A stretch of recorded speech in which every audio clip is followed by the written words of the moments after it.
टाटा समूह के चेयरमैन और वरिष्ठ उद्योगपति रतन टाटा 9 अक्टूबर 2024 बुधवार रात इस दुनिया को छोड़कर चले गए। रतन टाटा के रूप में भारत का अनमोल रतन खो गया। उद्योग जगत के महानायक रतन टाटा का निधन देश के लिए एक अपूरणीय क्षति है। 86 साल की उम्र में देश और दुनिया को अलविदा कहने वाले रतन टाटा को खराब स्वास्थ्य के चलते मुंबई के एक अस्पताल में भर्ती कराया गया था। वे काफी समय से अस्वस्थ चल रहे थे।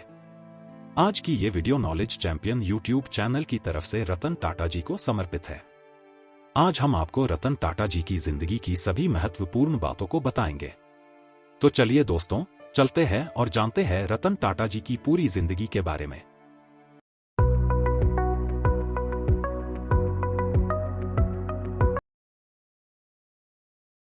रतन टाटा को भारत और दुनिया भर में कौन नहीं जानता है। रतन टाटा देश के चहेते उद्योगपतियों का एक ऐसा चेहरा जिसे हर कोई जानता है। वह टाटा समूह के अध्यक्ष थे, जो कि भारत के सबसे बड़े व्यापारिक समूह में से एक है, जिसकी स्थापना जमशेदजी टाटा ने की थी और इनके परिवार की पीढ़ियों ने इसका विस्तार किया है और इसे और अधिक मजबूत बनाया है। टाटा दुनिया की सबसे छोटी कार बनाने के लिए पूरी दुनिया में प्रसिद्ध हुई थी। दोस्तों, सबसे पहले हम जानते हैं रतन टाटा जी के जन्म के बारे में। रतन टाटा का जन्म 28 दिसंबर 1937 मुंबई में हुआ था। उनके पिता का नाम नवल टाटा और उनकी माता का नाम सूनी टाटा है। इनके दादा का नाम जमशेद टाटा था।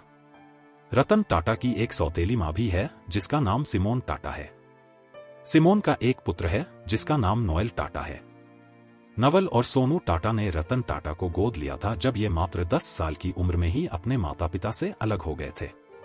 28 दिसंबर 1937 को बॉम्बे, जिसे अब मुंबई बोलते हैं, में जन्मे रतन टाटा नवल टाटा और सूनी कमिश्नरी के बेटे हैं। जब रतन टाटा 10 साल के थे तब वे अलग हो गए। फिर उन्हें उनकी दादी नवाजबाई टाटा ने JN पेटेट पारसी अनाथालय के माध्यम से औपचारिक रूप से गोद ले लिया। रतन टाटा का पालन पोषण उनके सौतेले भाई नोएल टाटा के साथ हुआ। दोस्तों, अब बात करते हैं रतन टाटा जी की शिक्षा की। रतन टाटा जी की शुरुआती शिक्षा मुंबई के कैंपियन स्कूल से हुई, जहां उन्होंने 8वीं कक्षा तक शिक्षा प्राप्त की। रतन टाटा ने अपनी प्रारंभिक शिक्षा मुंबई के कैंपियन स्कूल और हिल ग्रेंज हाई स्कूल से प्राप्त की। उसके बाद वो Cathedral and John Connon School में चले गए। स्कूली शिक्षा खत्म करने के बाद उन्होंने अपनी BS वास्तुकला में स्ट्रक्चरल इंजीनियरिंग के साथ कॉर्नेल विश्वविद्यालय से 1962 में पूरी की। इसको खत्म करने के बाद उन्होंने हार्वर्ड बिजनेस स्कूल में एडमिशन लिया, जहां रतन टाटा ने 1975 में एडवांस मैनेजमेंट का कोर्स पूरा किया। 86 वर्षीय रतन टाटा ने कैंपियन स्कूल, मुंबई, कैथेड्रल और John Connon School, Bishop Cotton School, Shimla और न्यूयॉर्क शहर में रिवरडेल कंट्री स्कूल में पढ़ाई की। वह कॉर्नेल यूनिवर्सिटी और हार्वर्ड बिजनेस स्कूल के पूर्व छात्र हैं। दोस्तों, अब जानते हैं रतन टाटा जी की फैमिली के बारे में। जमशेदजी नसरवानजी टाटा भारत की सबसे बड़ी समूह कंपनी टाटा समूह के संस्थापक। उनका विवाह हीराबाई डब्बू से हुआ था। दोराबजी टाटा जमशेदजी टाटा के बड़े बेटे और टाटा ग्रुप के दूसरे चेयरपर्सन। उनकी पत्नी मेहरबाई टाटा थी, जो प्रसिद्ध परमाणु वैज्ञानिक होमी जे भाभा की मौसी थी। रतनजी टाटा जमशेदजी टाटा के छोटे बेटे। वह गरीबी अध्ययन के प्रणेता थे। उनका विवाह नवाजबाई टाटा से हुआ था। नवल टाटा नवाजबाई टाटा के दत्तक पुत्र। उनके जैविक पिता होरमुसजी टाटा थे। उनकी नानी हीराबाई टाटा की बहन थी। कई टाटा कंपनियों में निदेशक, ILO सदस्य और पद्म भूषण से सम्मानित नवल टाटा के 3 बेटे थे, रतन टाटा, टाटा समूह के 5वें अध्यक्ष, जिमी टाटा और नोएल टाटा। रतनजी दादा भाई टाटा वह टाटा समूह की सेवा करने वाले शुरुआती दिग्गजों में से एक थे। उनके पिता दादा भाई और उनकी मां जमशेदजी टाटा, जीवनबाई, भाई बहन थे। उन्होंने सुजैन ब्रियर से शादी की और इस जोड़े ने 5 बच्चों को जन्म दिया, जिनमें JRD टाटा और सिला टाटा शामिल हैं। JRD टाटा उन्होंने टाटा समूह के चौथे चेयरपर्सन के रूप में कार्य किया। वह टाटा एयरलाइंस, बाद में एयर इंडिया, के संस्थापक हैं। दोस्तों, अब बात करते हैं रतन टाटा जी की शादी की। साल 2011 में रतन टाटा जी ने बताया है कि मैं 4 बार शादी करने के करीब आया और हर बार मैं डर के मारे या किसी न किसी कारण से पीछे हट गया। लॉस एंजल्स में काम करने के दौरान एक बार उन्हें एक लड़की से प्यार हो गया और उनके परिवार के किसी सदस्य के बीमार होने के कारण रतन टाटा जी को भारत लौटना पड़ा। लेकिन 1962 के भारत चीन युद्ध के कारण लड़की के माता पिता उसे भारत भेजने के विरोध में थे। लड़की के माता पिता ने उसे भारत जाने की इजाजत नहीं दी। उसके बाद से रतन टाटा जी अपनी प्रतिबद्धता पर कायम रहे और आज तक अविवाहित रहे। रतन टाटा जी टाटा सन्स के चेयरपर्सन बने। जब जेआरडी टाटा ने 1991 में टाटा सन्स के अध्यक्ष पद से इस्तीफा दिया तो उन्होंने रतन टाटा को अपना उत्तराधिकारी नामित किया। 21 वर्षों के नेतृत्व के दौरान राजस्व 40 गुना से अधिक और लाभ 50 गुना से अधिक बढ़ गया। उन्होंने टाटा टी, टाटा मोटर्स को जगुआर लैंड रोवर का अधिग्रहण और टाटा स्टील को कोरस का अधिग्रहण किया, जिससे संगठन एक बड़े पैमाने पर भारत केंद्रित समूह से एक वैश्विक व्यवसाय में बदल गया। 75 वर्ष के होने पर रतन टाटा ने 28 दिसंबर 2012 को टाटा सन्स के अध्यक्ष के रूप में पद छोड़ दिया। साइरस मिस्त्री को उनका उत्तराधिकारी नामित किया गया था, लेकिन निदेशक मंडल और कानूनी प्रभाग ने 24 अक्टूबर 2016 को उन्हें हटाने के लिए मतदान किया और रतन टाटा को फिर अध्यक्ष बनाया गया। 2017 को नटराजन चंद्रशेखरन को टाटा सन्स का चेयरपर्सन नामित किया। रतन टाटा जी का कार्यकाल। रतन टाटा 1962 में टाटा इंडस्ट्रीज में सहायक के रूप में टाटा ग्रुप में शामिल हुए थे। बाद में उसी वर्ष Tata engineering and locomotive company, जिसे अब टाटा मोटर्स कहा जाता है, के जमशेदपुर संयंत्र में 6 महीने की ट्रेनिंग ली। विभिन्न कंपनियों में सेवा देने के बाद उन्हें 1971 में national radio and electronics company का प्रभारी निदेशक नियुक्त किया गया। 1981 में उन्हें समूह की अन्य होल्डिंग कंपनी टाटा इंडस्ट्रीज का अध्यक्ष नियुक्त किया गया। वे 1991 से 28 दिसंबर 2012 को अपनी सेवानिवृत्ति तक टाटा समूह की होल्डिंग कंपनी टाटा सन्स के अध्यक्ष थे। इस दौरान वे Tata Motors, Tata Steel, Tata Consultancy Services, Tata Power, Tata Global Beverages, Tata Chemicals, Indian Hotels और टाटा टेली सर्विसेज सहित प्रमुख टाटा कंपनियों के अध्यक्ष थे। रतन टाटा का साम्राज्य। नमक से लेकर एयर इंडिया तक सब टाटा ग्रुप में। रतन टाटा के नेतृत्व में टाटा ग्रुप ने अपने कारोबार का इतना विस्तार किया कि घर की रसोई से लेकर आसमान तक उनकी धमक दिखाई देती है। आज नमक, मसाले हों या फिर पानी, चाय, कॉफी, घड़ी, ज्वेलरी या लग्जरी कार, बस, ट्रक और हवाई जहाज, एयर इंडिया का सफर टाटा ग्रुप का कारोबार हर क्षेत्र में फैला है।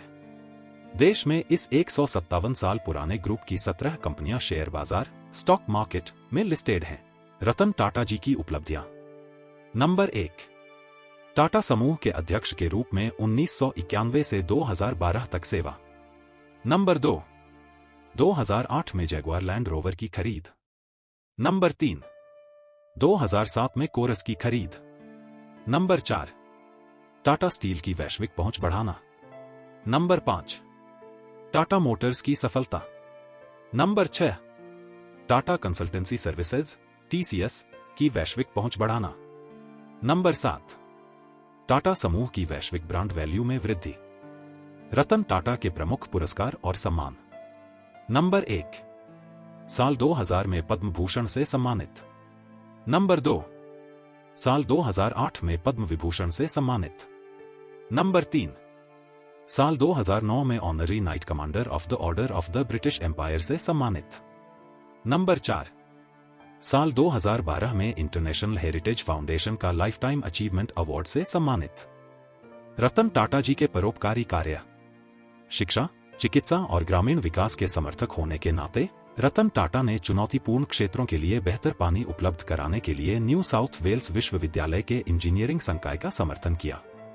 टाटा ट्रस्ट ने कई स्वास्थ्य सेवाओं और अस्पतालों में निवेश किया है। उन्होंने कैंसर रिसर्च, एड्स के उपचार और ग्रामीण क्षेत्रों में स्वास्थ्य सेवाओं की पहुंच को बेहतर बनाने के लिए विशेष कार्य किए हैं।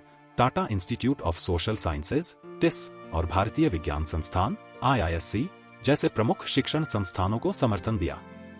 Tata education and development trust ने $28 मिलियन का टाटा स्कॉलरशिप फंड प्रदान किया है, जो कॉर्नेल विश्वविद्यालय को भारत के स्नातक छात्रों को वित्तीय सहायता प्रदान करने की अनुमति देगा। वार्षिक छात्रवृत्ति एक निश्चित समय में करीब 20 छात्रों को सहायता प्रदान करेगी। टाटा समूह की कंपनियों और टाटा चैरिटी ने 2010 में एक कार्यकारी केंद्र के निर्माण के लिए हार्वर्ड बिजनेस स्कूल (HBS) को $50 मिलियन का दान दिया। टाटा कंसल्टेंसी सर्विसेज (TCS) ने संज्ञानात्मक प्रणालियों और वाहनों पर शोध की सुविधा के लिए कार्नेगी मेलोन यूनिवर्सिटी (CMU) को $35 मिलियन का दान दिया। यह किसी कंपनी द्वारा दिया गया अब तक का सबसे बड़ा दान है और 48,000 वर्ग फुट की इमारत को TCS हॉल कहा जाता है। टाटा ग्रुप ने 1 करोड़ रुपए का दान दिया। 2014 में भारतीय प्रौद्योगिकी संस्थान बॉम्बे को 950 मिलियन दिए गए और Tata centre for technology and design TCTD का गठन किया गया। यह संस्थान के इतिहास में मिला अब तक का सबसे बड़ा दान था। टाटा ट्रस्ट ने अल्जाइमर रोग के कारण अंतर्निहित तंत्र का अध्ययन करने और इसके शीघ्र निदान और उपचार के तरीकों को विकसित करने के लिए सेंटर फॉर न्यूरोसाइंस भारतीय विज्ञान संस्थान को 750 मिलियन का अनुदान भी प्रदान किया। रतन टाटा जी की कुल संपत्ति। रतन टाटा की कुल संपत्ति लगभग 3,800 करोड़ रुपए होने का अनुमान है, जिसमें उनकी अधिकांश संपत्ति टाटा सन्स के स्वामित्व से आती है। उन्होंने स्टार्टअप और प्रौद्योगिकी कंपनियों में भी कई निवेश किए हैं जो उनकी संपत्ति में योगदान करते हैं। रतन टाटा अपनी सैलरी से 66% पैसा लोगों की मदद करने के लिए दान देते हैं। यही कारण है कि वो दुनिया के अमीर व्यक्तियों में शामिल नहीं है, लेकिन लोग उन्हें दिल का बहुत अमीर मानते हैं। प्रेरणा स्रोत हैं रतन टाटा जी। रतन टाटा की शख्सियत की बात करें तो वो सिर्फ एक बिजनेसमैन ही नहीं थे, बल्कि एक सादगी से भरे नेक और दरियादिल इंसान, लोगों के लिए आदर्श और प्रेरणा स्रोत भी थे। वे अपने समूह से जुड़े छोटे से छोटे कर्मचारी को भी अपना परिवार मानते थे और उनका ख्याल रखने में कोई भी कसर नहीं छोड़ते थे। इसके कई उदाहरण सामने हैं। इसके अलावा उन्हें जानवरों से, खासतौर पर स्ट्रे डॉग्स से खासा लगाव था। वे कई गैर सरकारी संगठनों और एनिमल शेल्टर्स को दान भी करते थे। इसके अलावा वे किसी भी विपदा की स्थिति में हमेशा मदद के लिए तैयार रहते थे, फिर चाहे वो मुंबई 26/11 अटैक हो या फिर कोरोना जैसी महामारी। आपकी विनम्रता, नैतिकता और निष्ठा से प्रेरणा लेकर लाखों लोग आज आपके पदचिन्हों पर चल रहे हैं। आपने हमें दिखाया कि सच्ची सफलता वह है जो समाज को भी आगे बढ़ाए और हर किसी के जीवन को बेहतर बनाए। आपका जाना भारतीय उद्योग और समाज के लिए अपूरणीय क्षति है। आप हमेशा हमारे दिलों में रहेंगे और आपकी विरासत सदैव जीवित रहेगी। ईश्वर आपकी आत्मा को शांति प्रदान करें। भारतीय कोहिनूर रतन टाटा जी को नॉलेज चैंपियन यूट्यूब चैनल की तरफ से शत शत नमन।